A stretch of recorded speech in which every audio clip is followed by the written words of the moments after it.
एक question solve करते हैं। क्वेश्चन में स्टेटमेंट दी गई है, the value of 36 times 4 cos square 9 degree minus 1, फिर 4 cos square 27 degree minus 1, 4 cos square 81 degree minus 1 and 4 cos square 243 degree minus 1 is. And इसके respect में चार ऑप्शंस अपने पास दिए गए। तो सबसे पहला काम तो ये कर लेते हैं कि एक आइडेंटिटी यूज करते हैं और उस आइडेंटिटी को यूज करने के बाद उसे या फिर ऐसे बोले कि आइडेंटिटी का यूज करके ये जो टर्म्स अपने पास गिवन है इसे किसी नॉन फॉर्मेट में कन्वर्ट करते हैं, ठीक है। और नॉन फॉर्मेट में कन्वर्ट करने से मतलब ये कि इसको ऐसे फॉर्मेट में सिंप्लीफाई करते हैं कि जिसका मैनिपुलेशन इजी हो जाए, ठीक है।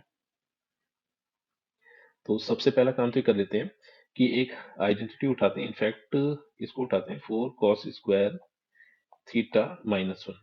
और 4 cos स्क्वायर थीटा माइनस 1 को एक काम ही करते हैं कि जैसे साइन के फॉर्मेट में कन्वर्ट किया तो ये बन गया 4, और कॉस स्क्वायर थीटा को लिखा 1 माइनस का sine square theta then minus 1, और सिंप्लीफाई किया तो ये बन गया 4 माइनस का 4 साइन स्क्वायर थीटा माइनस 1। तो अब इसे सिंप्लीफाई किया तो ये बन गया 3 माइनस का 4 साइन स्क्वायर थीटा। तो अब यहां से किया है कि 4 cos स्क्वायर थीटा माइनस 1 को लिखा 3 माइनस का 4 साइन स्क्वायर थीटा। फिर एक काम ही कर लेते हैं कि इसमें ये जो टर्म अपने पास आया था साइन थीटा से न्यूमरेटर डिनोमिनेटर दोनों को मल्टीप्लाई करते हैं, तो ये बन गया है 3 साइन थीटा और फिर माइनस का 4 साइन क्यूब थीटा, और डिवीजन में आ गया अपने पास साइन थीटा। तो इस तरह से न्यूमरेटर तो बन गया है साइन 3 थीटा और डिनोमिनेटर गिवन है साइन थीटा। तो यहां से हुआ ये कि जो 4 cos स्क्वायर थीटा माइनस 1 था इसको लिखा जा सकता है sine 3 theta divided by sine 3 theta, in fact sine theta. तो ये थोड़ा करेक्शन होगा, तो इसको लिख दिया है sine 3 theta divided by sine theta. तो अब एक काम ही करते हैं, थीटा के प्लेस पर जैसे ही 9 डिग्री पुट किया तो 4 cos स्क्वायर 9 डिग्री माइनस 1 इसको लिखा जा सकता है साइन ऑफ 3 थीटा मतलब 27 डिग्री, और डिवीजन में आ गया अपने पास साइन 9 डिग्री। फिर नेक्स्ट 4 cos स्क्वायर, और थीटा के प्लेस पे जैसे ही 27 डिग्री पुट किया तो ये बन गया है 4 cos स्क्वायर 27 डिग्री माइनस 1। तो सिंप्लीफाई किया तो ये साइन 3 थीटा मतलब टाइम्स 3, तो ये बन गया अपने पास 81, और डिवीजन में आ गया है साइन 27। फिर थीटा के प्लेस पर जैसे ही 81 पुट किया तो बन गया 4 cos स्क्वायर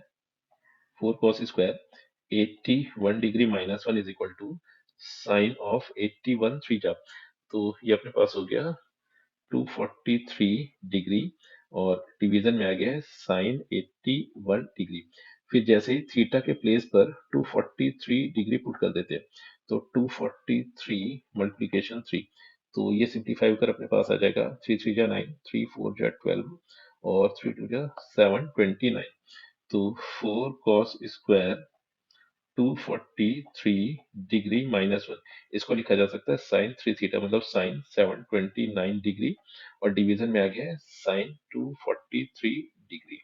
तो अब एक काम ही करते हैं, ये जो साइन 729 डिग्री था इसको लिख दिया है साइन 720 और प्लस का 9 डिग्री, और डिवीजन में अपने पास आ गया साइन 243 डिग्री।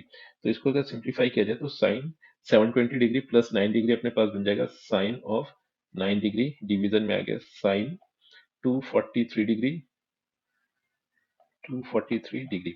तो अब इन सभी टर्म्स की वैल्यूज जैसे ही गिवन एक्सप्रेशन पुट की तो गिवन एक्सप्रेशन ऐसा कुछ दिखा 36 डिग्री, और 4 cos स्क्वायर 9 माइनस 1 के प्लेस पर आ गया है साइन 27 डिग्री, डिवीजन में आ गया साइन 9 डिग्री।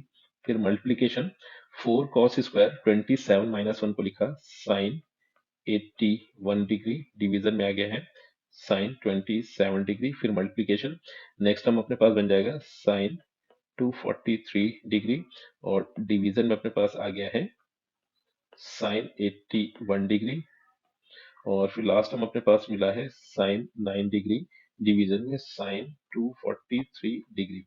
तो अब ये सारे के सारे टर्म्स कैंसिल हो जाएंगे, 27 के साथ कैंसिल हुआ, 81 243 और 9 के साथ कैंसिल हो गया। तो फाइनल आंसर अपने पास आ गया 36। तो गिवन एक्सप्रेशन की वैल्यू आ गई 36, तो इस हिसाब से इस क्वेश्चन में option B is the correct choice.